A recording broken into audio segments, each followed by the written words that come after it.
Hello दोस्तों, welcome to ICM channel. आज हमसे यहाँ पे डिस्कस करने वाले हैं दो स्टॉक के बारे में। पहला है आपका नाइका और दूसरा है आपका बजाज ऑटो। देखो, नाइका में तो आपको 12 दिन से लगातार ही आपको लाल निशान में बंद होते हुए दिखाई दे रहा है और आपको बजाज ऑटो का आज के दिन यहाँ पे Q4 का नंबर आने वाला था, तो नंबर यहाँ पे आपको आ चुका है। तो हम लोग एक बार देख लेते हैं कि कैसा नंबर देखने को मिलता है और क्या बाई करना सही रहेगा या फिर नहीं रहेगा। लेकिन पहले हमसे यहाँ पे डिस्कस करेंगे नाइका के बारे में। मैंने बताया कि यहाँ पे 12 दिन से लगातार आपको लाल निशान पे बंद होते हुए दिखाई दे रहा है ये स्टॉक, और यहाँ पे इसका लेवल देखोगे तो लगभग 116 रुपए तक ये स्टॉक आपको आ चुका है। और मैंने 200 से कहा था, जब इस स्टॉक का जो बोनस के बाद जो प्राइस आया था, मैंने कहा था कि बाई मत करो यहाँ से और गिरावट होगा क्योंकि ये अपने सपोर्ट के नीचे है। बहुत लोगों ने मुझे यहाँ पे बुरा भी कहा कि नहीं, यहाँ से और ज़्यादा स्टॉक ऊपर जाएगा, ये होगा वो होगा। और आज अब यहाँ पे देख रहे हो कि 116 रुपए तक ये स्टॉक आपको आ चुका है। देखो, मेरा ये नहीं मानना है कि स्टॉक यहाँ पे खराब है, नहीं, बिल्कुल ऐसा नहीं है। स्टॉक का जो बिजनेस है वो यहाँ पे लॉन्ग टर्म के लिए ग्रोथेबल कंपनी है। लेकिन अभी यहाँ पे कंपनी क्या कर रहा है कि अपने मार्केट को जमाने के लिए वो अपने प्रॉफिट मार्जिन को यहाँ पे कम करना है, यहाँ पे कम कर रहा है। लेकिन स्टॉक मार्केट में तो हम लोग आपको ये चेक नहीं करते ना कि प्रॉफिट मार्जिन यहाँ पे कंपनी क्यों कम कर रही है, वो अपने सेल्स को बढ़ाने के लिए। ये तो हम सब लोग चेक नहीं करेंगे। हम लोग को यहाँ पे क्या चाहिए, सेल्स चाहिए, प्रॉफिट चाहिए, बस यही लोग तो यही तो चाहिए ना। लेकिन कंपनी का ये तो है ही, लेकिन साथ साथ जो कंपनी का वैल्यूएशन है वो भी यहाँ पे आपको लगातार हाई देखने को मिलता है। ये अभी करेक्ट नहीं हुआ है, लेकिन तब भी यहाँ पे आपको जो वैल्यूएशन है वो यहाँ पे हाई है। लेकिन यहाँ पे क्या कुछ न्यूज़ है जिसकी वजह से स्टॉक गिरावट हो रहा है? देखो, न्यूज़ तो कुछ ऐसा नहीं है, लेकिन कंपनी का जो ऑफिशियल जो डाटा है उसमें थोड़ा यहाँ पे आप जान लो कि यहाँ पे क्या हो रहा है। यानी कि जैसे कि कंपनी क्या कर रही है ना, बहुत सारे फ्रेशर को यहाँ पे अब मौका दे रही है। जैसे कि आपको जो CFO, ठीक है, प्लस आपको जो CTO, उनको यहाँ पे कंपनी चेंज कर रही है, यहाँ पे नए नए को यहाँ पे लाते हुए दिखाई दे, जिसके वजह से कहीं ना कहीं मार्केट थोड़ा यहाँ पे नाराज है। लेकिन मेरे हिसाब से उतना ज़्यादा जो गिरावट जो है ना, ये जो इतना गिरावट हुआ है ये इस डाटा की वजह से नहीं हुआ है, ये अंदर का ही कुछ यहाँ पे मसला है। यानी कि आपका वैल्यूएशन, यही सब कारण जो है लगातार सेलिंग देखने को मिल रहा है।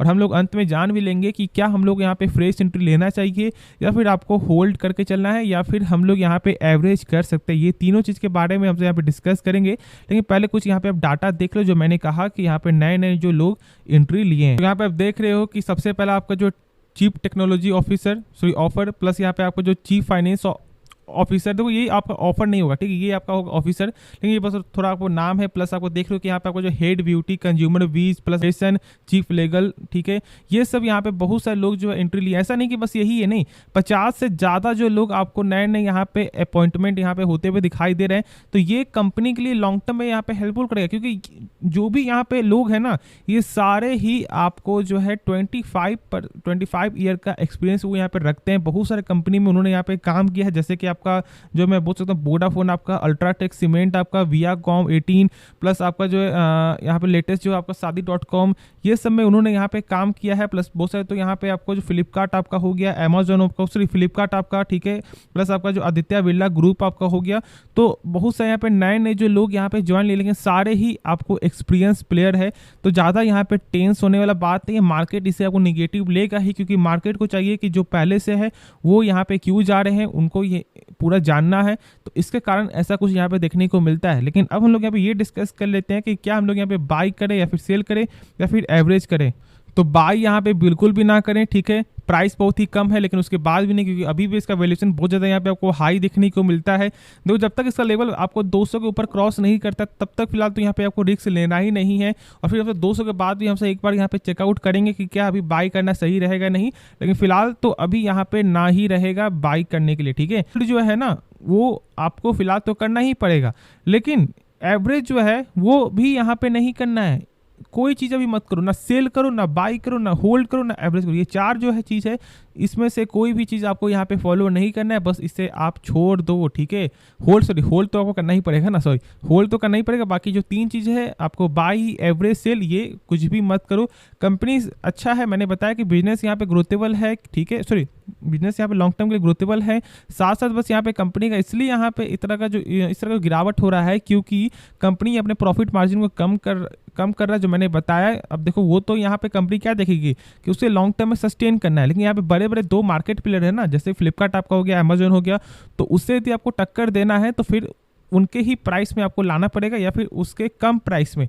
तो इसी के कारण जो है प्रॉफिट मार्जिन यहाँ पे कम हो रहा है। सेल्स तो लगातार बढ़ रहा है, लेकिन प्रॉफिट जो है वो आपको लगातार कम होते हुए ही दिखाई दे रहा है। तो बस यही जो है आपको मेन डाउट है, मेन आपको फंडामेंटल मेन क्राइसिस है, यही सब आपको बस जो है समझना है। क्या करना है क्या नहीं करना वो भी मैंने आपके साथ यहाँ पे शेयर कर दिया है। तो चलो हम लोग यहाँ पे नेक्स्ट स्टॉक के बारे में डिस्कस करते हैं। तो बात कर ले हमसे यहाँ पे आपको बजाज ऑटो के बारे में, और इसका Q4 का आपको नंबर आया है। तो पहले हमसे यहाँ पे नंबर चेक कर लेते हैं, फिर हम लोग यहाँ पे आगे डिस्कस करेंगे। तो पहले यहाँ पे देख लो कि 140 रुपया पर शेयर जो है आपको डिविडेंड भी मिलते हुए दिखाई देगा, क्योंकि कंपनी ने यहाँ पे अनाउंस कर दिया है। तो अब यहाँ पे नंबर देखते हैं। तो मैं पहले यहाँ पे आपको बता दूं कि यहाँ पे सारे नंबर आपका होगा करोड़ फिगर में। तो चलो फिर यहाँ पे देखते हैं। देखो जो टोटल जो इनकम है कंपनी का, वो यहाँ पे ईयर ऑन ईयर के हिसाब से एक अच्छा गेन देखने को मिला, क्योंकि लगभग 8 करोड़ से बढ़कर आपका हो चुका है 9 करोड़। लेकिन यहाँ पे क्वार्टर से यहाँ पे कमी आते हुए दिखाई दी है, क्योंकि लगभग 9500 करोड़ से घटकर आपका हो चुका है 9100 करोड़। प्लस हम तो यहाँ पे आगे देखेंगे कंपनी जो टोटल एक्सपेंस है वो यहाँ पे किस तरह का देखने को मिलता है। तो देखो यहाँ पे जो टोटल जो एक्सपेंस कंपनी का जैसे जैसे यहाँ पे सेल्स बढ़ते हुए दिखाई दिया है, वैसे वैसे जो खर्च भी आपको बढ़ रहा है, और ये एक कॉमन बात है। लेकिन इसका प्रॉफिट देखेंगे हमसे, प्रॉफिट किस तरह का देखने को मिला, यानी कि प्रॉफिट फॉर द पीरियड। तो यदि हमसे यहाँ पे चेक करें तो देखो क्या देखने को मिलता है कि 1468 करोड़ से घटकर आपका हो चुका है 1432 करोड़ ईयर ऑन ईयर के हिसाब से। और यहाँ पे क्वार्टर से यहाँ पे कम देखने को मिला, यानी कि देखो ईयर ऑन ईयर के हिसाब से सेल्स तो बढ़ा है, लेकिन प्रॉफिट भी कम आते हुए दिखाई दिया है।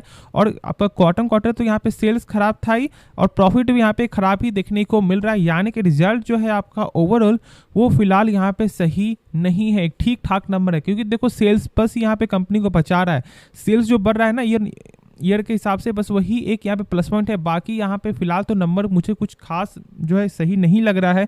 बाकी यहाँ पे पूरा मार्केट इसे किस तरह से लेता है, यदि मार्केट को ऐसा लगता है कि नंबर सही है तो फिर यहाँ पे स्टॉक टिकेगा, वरना फिर यहाँ पे जो है गिरावट आपको कल के दिन देखने को मिल सकता है। तो उसके लिए यहाँ पे आपको प्रिपेयर होना है, लेकिन आपको डरना नहीं है। कंपनी में कोई खराबी नहीं है, लेकिन मैंने एक चीज़ बताया था कि ये जो कंपनी का अभी जो फिलहाल गेन हो रहा है ना, ये बोनस है, क्योंकि ये अपने जो रेजिस्टेंस को क्रॉस करके ही स्टॉक चलते हुए दिखाई दे रहा है। तो मैंने तो ये चीज़ आपको बताया था कि यदि आप शॉर्ट टर्म पर्पस के लिए हो तो फिर आपको जो है स्टॉप लॉस जरूर आपको लगाना था, और मैंने आपको लॉन्ग टर्म के लिए थोड़ा यहाँ पे वेट करने का सलाह दिया था। यदि जिसका यहाँ पे 6 मंथ का या फिर आपको 5 मंथ का जो टारगेट था, उसके लिए मैंने बताया था कि आपको वेट करना ही सही रहेगा। हाँ, यदि आपको यहाँ पे 5 साल के लिए होल्ड करना है, 2 साल के लिए होल्ड करना है, तो फिर मैंने बोला था कि 20% या फिर 15% का स्टॉक को बाई करो। लेकिन 5 से 6 महीने के लिए मैंने आपको अवॉइड करने का सलाह दिया था, और वही चीज़ यहाँ पे फिलहाल अभी आपको देखने को मिल रहा है, क्योंकि नंबर जो है उतना खास देखने को नहीं मिला है प्रॉफिट के वाइज से भी, और आपका क्वार्टर के सेल्स और प्रॉफिट दोनों का ही यहाँ पे नंबर सही नहीं है। तो कल ही मालूम चलेगा कि इसे मार्केट किस तरह से यहाँ पे लेता है, क्या यहाँ पे एक्सेप्ट करता है या फिर आपको रिजेक्ट करता है। और प्लस जानते हो कि यहाँ पे 140 रुपया पर शेयर जो आपको डिविडेंड कंपनी दे रही है, तो ये थोड़ा यहाँ पे आपको रिलैक्स वाली बात है, लेकिन कोई बड़ा यहाँ पे डिविडेंड नहीं है, क्योंकि स्टॉक का प्राइस ही है 4000। तो वही बात बराबर ही आपको आ जाता है। तो होप ये वीडियो में सारा कुछ समझ में आ गया हो, क्या करना है क्या नहीं करना है। तो इस वीडियो को अंत तक देखने के लिए दिल से धन्यवाद। तो मिलते हैं नेक्स्ट वीडियो में, तो तब तक के लिए धन्यवाद।